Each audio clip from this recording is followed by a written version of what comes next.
ഫെയ്ത്തുമായിട്ട് relate ചെയ്ത് നിൽക്കുന്ന idiom number 1 നമ്മൾ കഴിഞ്ഞ ദിവസം നോക്കിയിട്ടുണ്ടായത് ഓൺ ദ ഫെൻസ് ആണ്.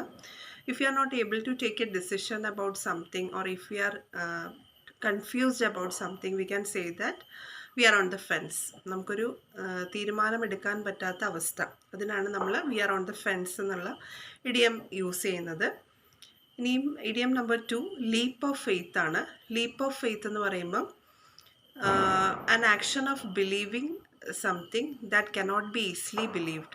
നമുക്ക് വിശ്വസിക്കാൻ പറ്റാത്തൊരു കാര്യം ചെയ്യാൻ വേണ്ടി നമ്മൾ എടുക്കുന്ന ഒരു എക്സ്ട്രാ എഫേർട്ട് അല്ലെങ്കിൽ ഒരു എക്സ്ട്രാ വിശ്വാസം, സ്റ്റെപ്പ് ഓഫ് ഫെയ്ത്ത്, അതിനാണ് എന്ത് പറയുന്നത്, ലീപ്പ് ഓഫ് ഫെയ്ത്ത് എന്ന് പറയുന്നത്. For example, in order to bring miracles into our lives we have to have a leap of faith. നമ്മുടെ ജീവിതത്തിൽ എന്തെങ്കിലുമൊക്കെ അത്ഭുതം കൊണ്ടുവരണം എന്നുണ്ടെങ്കിൽ നമുക്കൊരു ഫെയ്ത്തിൻ്റെ ഒരു മൂർധന്യാവസ്ഥ അല്ലെങ്കിൽ ഒരു പീക്കിൽ എത്തേണ്ടതാണ് എന്നാണ് ഇവിടെ ഉദ്ദേശിക്കുന്നത്.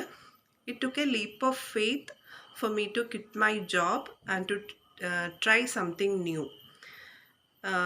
എനിക്ക് എൻ്റെ ജോബ് ക്വിറ്റ് ചെയ്തിട്ട് എന്തെങ്കിലും ഒരു പുതിയ കാര്യം ട്രൈ ചെയ്യണം എന്ന് തോന്നിയപ്പം അതിന് എനിക്കൊരു എക്സ്ട്രാ ഫെയ്ത്ത് അല്ലെങ്കിൽ ഒരു എന്താ പറയുക, എക്സ്ട്രാ എഫേർട്ട് ആവശ്യമായിരുന്നു.